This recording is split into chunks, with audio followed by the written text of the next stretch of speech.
Nós vamos, nesse momento, respirar bem profundamente e vamos buscar essa sintonia com todos os espíritos do Hospital Santa Cruz, do Pingo de Luz. Vamos sentindo Eliamar, o nosso dirigente de estudos, Ruiz, o nosso dirigente espiritual, e Todos os espíritos.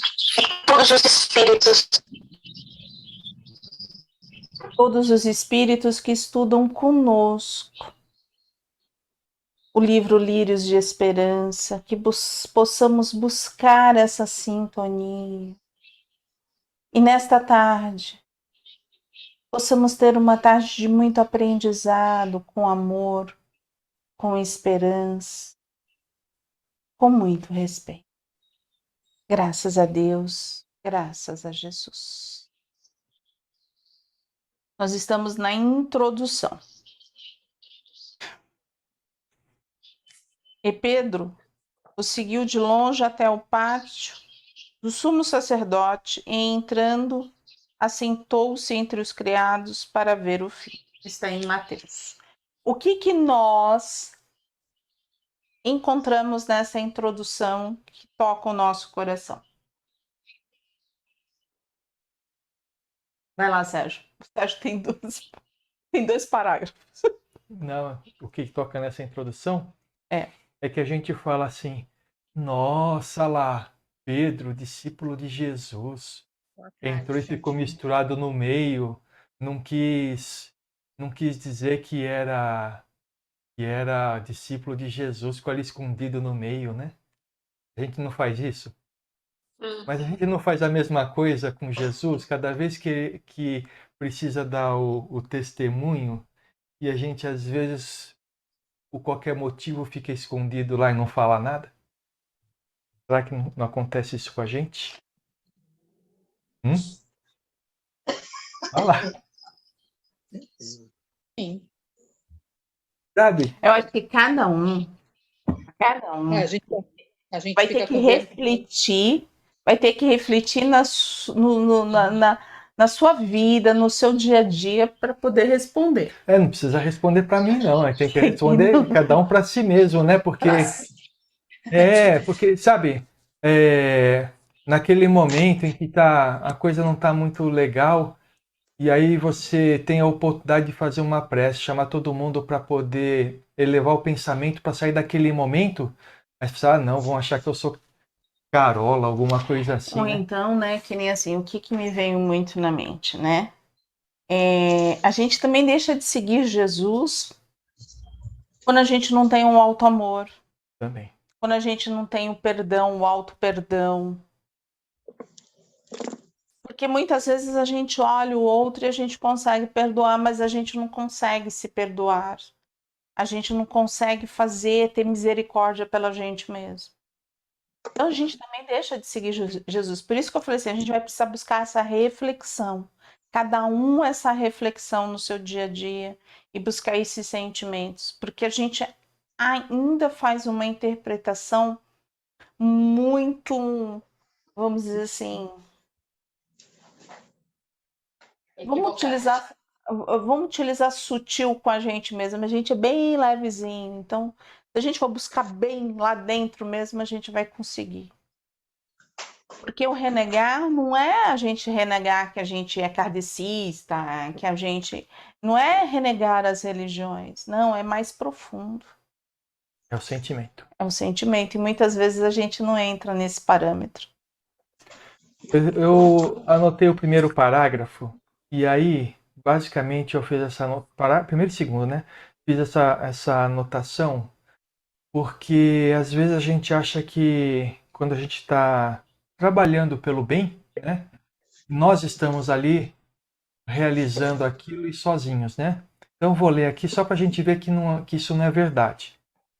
Em todos os tempos da humanidade, os cooperadores do bem e os missionários da vanguarda sempre contaram com retaguardas espirituais seguras para as tarefas que desempenharam, mesmo desconhecendo muitas vezes o amparo do qual eram alvos.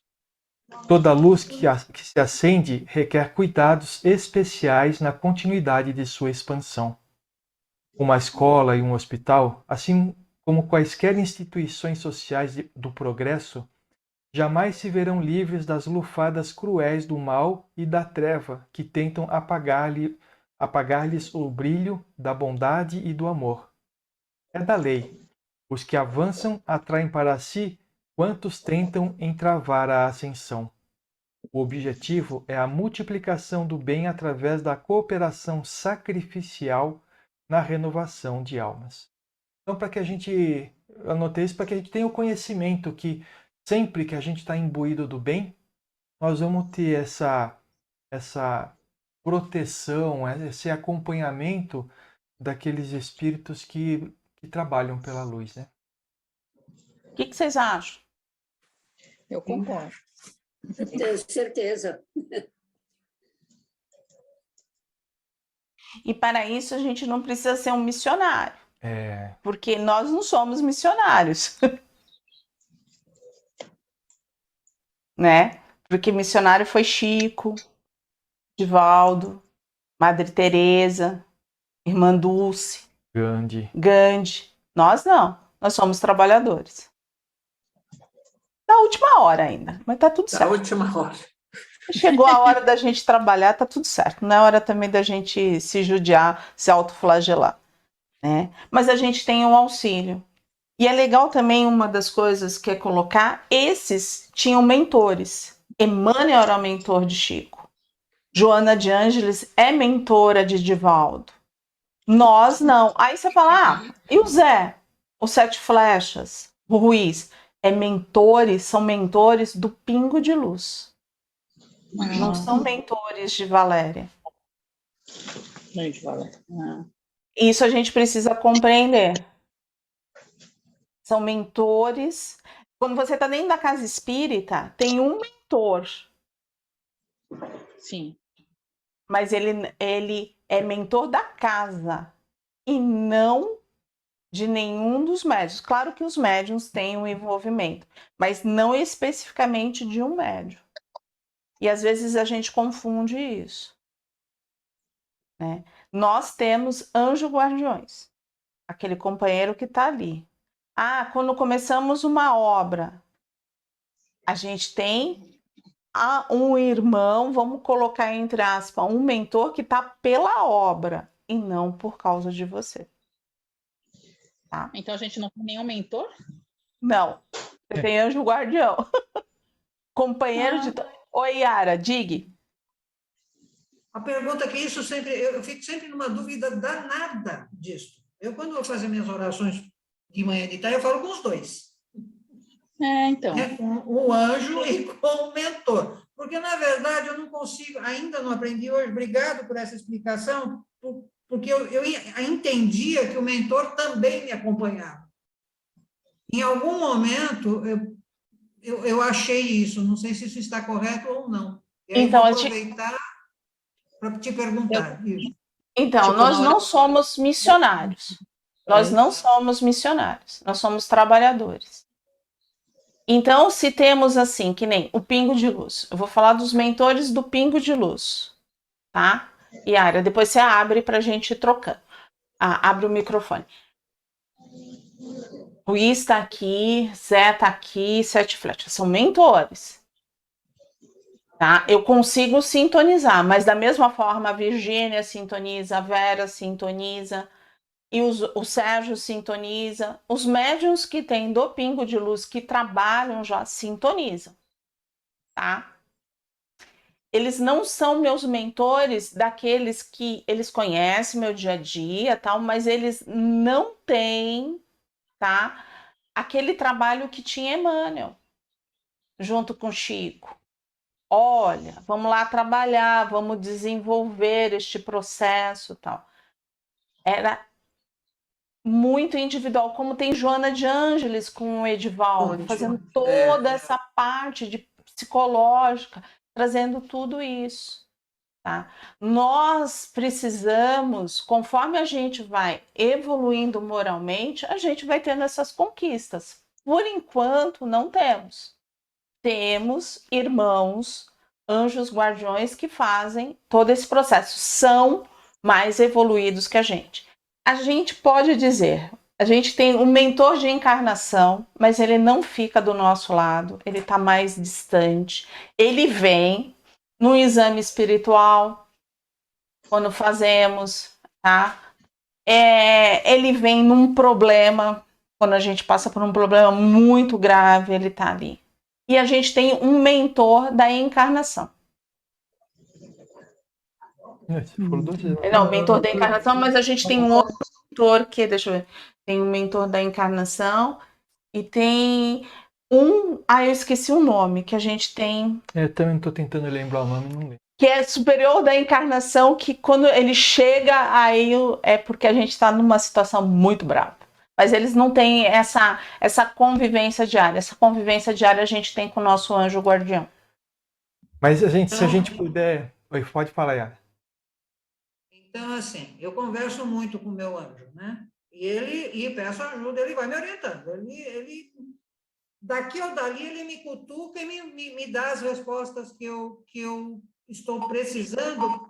E as minhas perguntas sempre são para eu melhorar, né? Não é pedindo dinheiro, nada disso. Minha melhora pessoal, né? Então, é só com o anjo que eu vou conversar. Esqueço o mentor, porque eu me dirijo sempre a todos eles. Na dúvida, falo com todo mundo. Não achando, entendo isso perfeitamente bem. E assim, na dúvida, pode conversar, porque se tiver alguma coisa a ver com a sua reencarnação, as suas coisas, eles vão te responder. Você entendeu? É que às vezes, quando a gente fala assim, nossa, os meus mentores, né? Como se a gente tivesse aquela penca de espíritos ali só para nos orientar, né? Mas não é assim. Na realidade, eu acho que é um e um sempre. Eu sempre falava o mentor que a Valéria está falando é o seguinte. Acho que é o kármico. Por exemplo, qual era o trabalho do Chico? Era realizar as obras psicografadas que ele passou para a gente.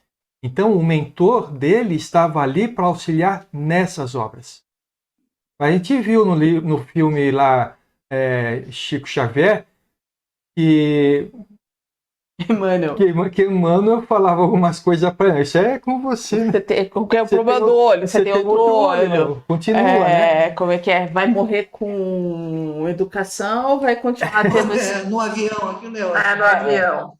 Então, assim, eles não é aquele que tá ali, que tá ali no teu dia a dia, que conhece profundamente o teu ser, porque ele já, desde que você fez todo o planejamento reencarnatório, ele já está ali do seu lado. Então ele conhece perfeitamente.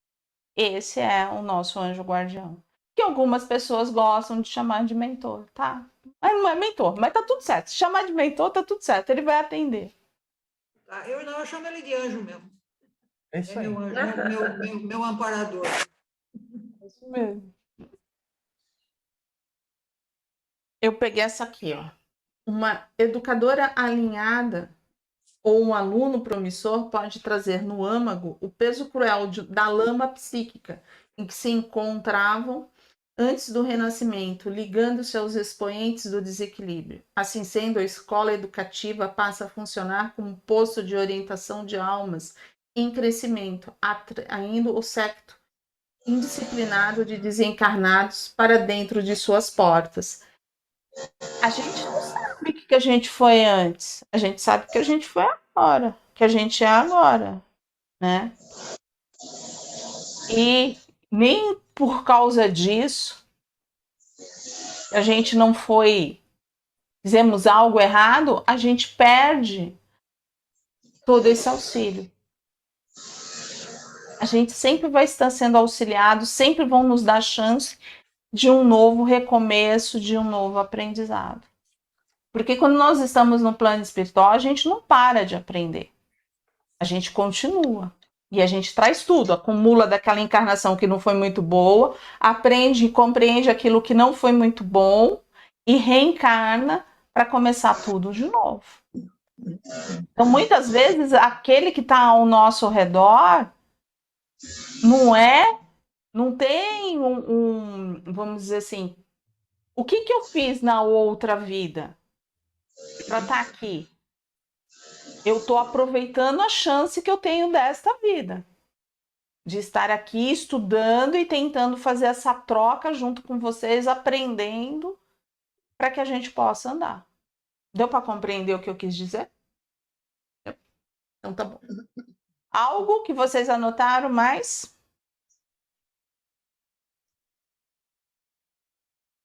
Tem na próxima página. Só na próxima. Estamos saindo. Não vai adiantar falar, porque senão vai dar confusão. Isso aí. Posso ler?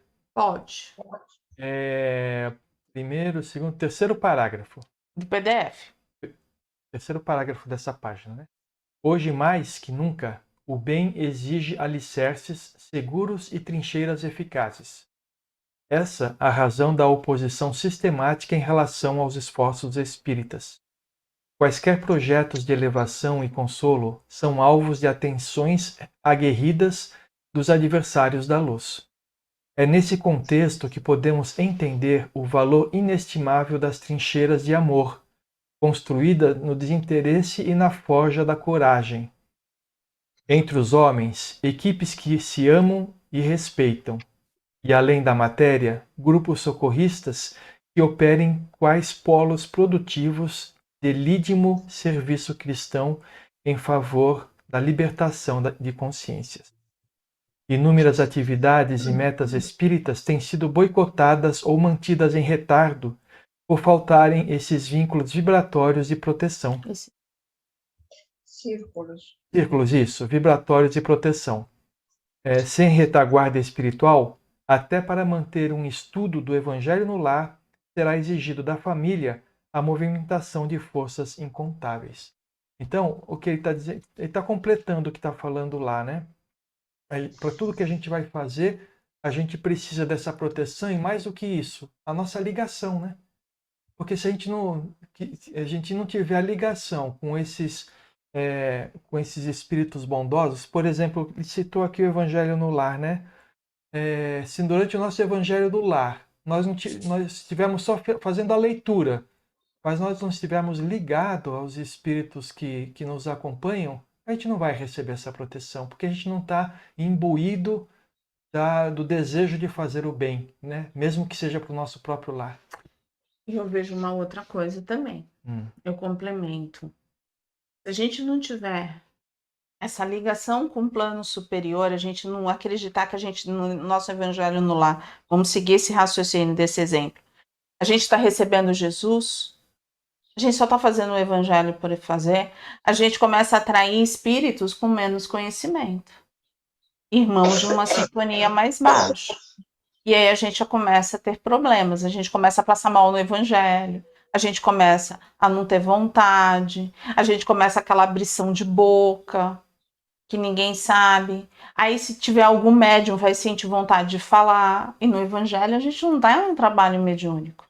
A gente está fazendo o quê? O Evangelho é para que a gente ilumine o nosso lar, que a gente fortaleça o nosso lar com Jesus. Mas aí, né, tem aqui essa frase que resume bem o que a gente precisa, né? Entre os homens, equipes que se amam e respeitam. Então, se não tiver o respeito, quer seja na família, quer seja num grupo como o nosso aqui, a gente não vai conseguir ter essa proteção.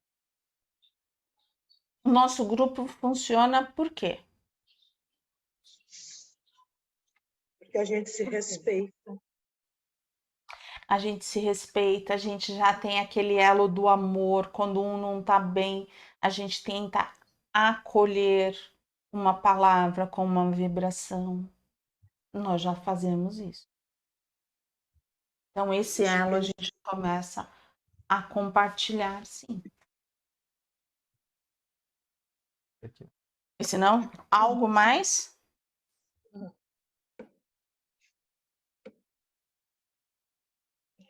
Não? Tudo certo, então, nesse...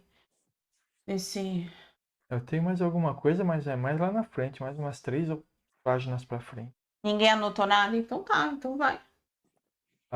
No livro eletrônico, na página 18. Quase já no final. O terceiro parágrafo dessa página. Acharam? É um parágrafo que começa assim. Pedro, no instante crucial de sua decisão, preferiu camuflar-se entre os criados, amargando terrível culpa pelo resto da existência. Seguir Jesus de longe é fruir o clima das facilidades, submisso à aprovação da coletividade. É gozar das concessões concedidas pelo Senhor, recebendo um talento sem a aplicação desejável. Aí a gente volta lá no início, né, naquela frase, né, onde que é uma frase que fica bem forte, né? Seguir Jesus de longe é fruir o clima das facilidades. É mais fácil ficar à parte das coisas do que fazer o que Jesus pede. É mais fácil. É a famosa porta larga, né? Então, é nisso que a gente precisa se observar e falar assim: eu estou escolhendo o caminho mais fácil ou estou escolhendo o caminho certo? A gente que precisa responder isso para nós. Às vezes, o caminho que a gente está seguindo, a gente não está percebendo que está no caminho mais fácil e não no caminho que precisa. É só a autoanálise e a compreensão dos ensinamentos de Jesus é que vai mostrar para a gente qual o melhor caminho a seguir. Mas é a gente que tem que fazer isso. Somos nós, cada um de nós que tem que olhar para o seu próprio caminhar e descobrir se está no caminho certo ou não. Ninguém pode fazer isso por nós. Ninguém pode apontar pro dedo para nós e falar assim: você está no caminho errado.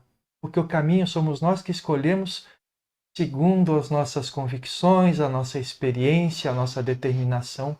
Às vezes a gente escolhe pelo caminho mais fácil porque a gente está sem forças para escolher um caminho diferente.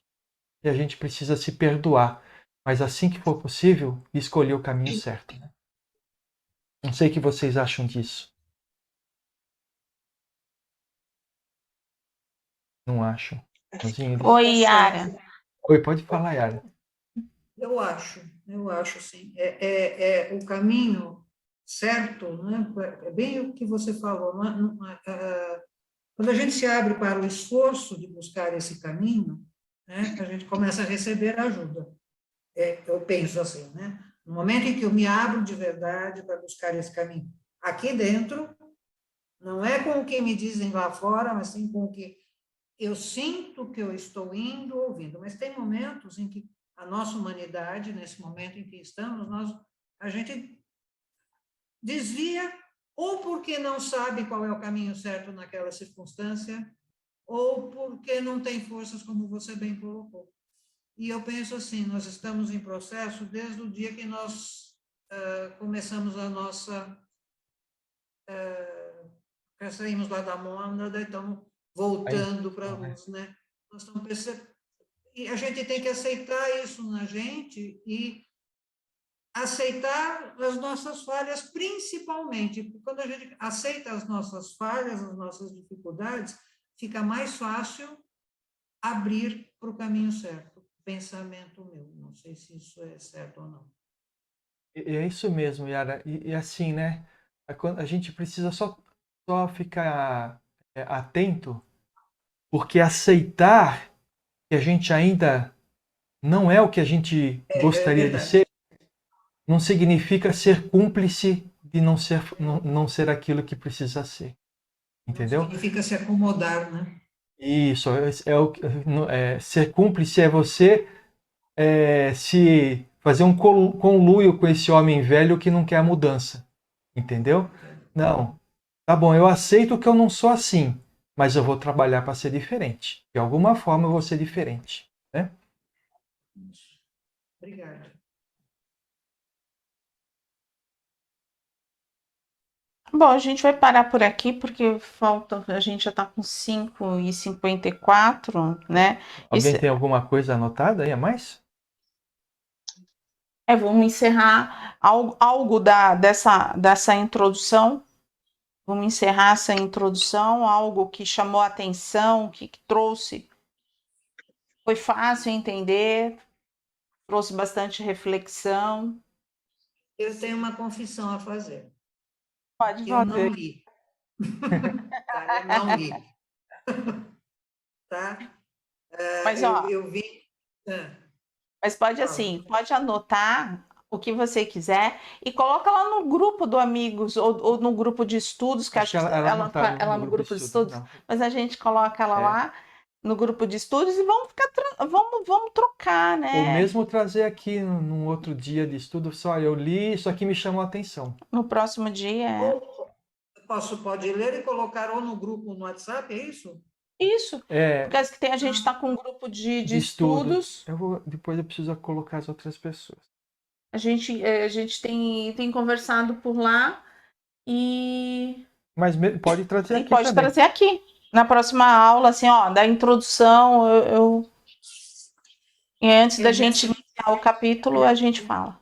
Diga. Na mesma página ainda tem aqui fala dos artistas, das pessoas de cultura, outras pessoas. Isso é lindo, mas eu vou falar na próxima aula, tá? Tá bom. Tá.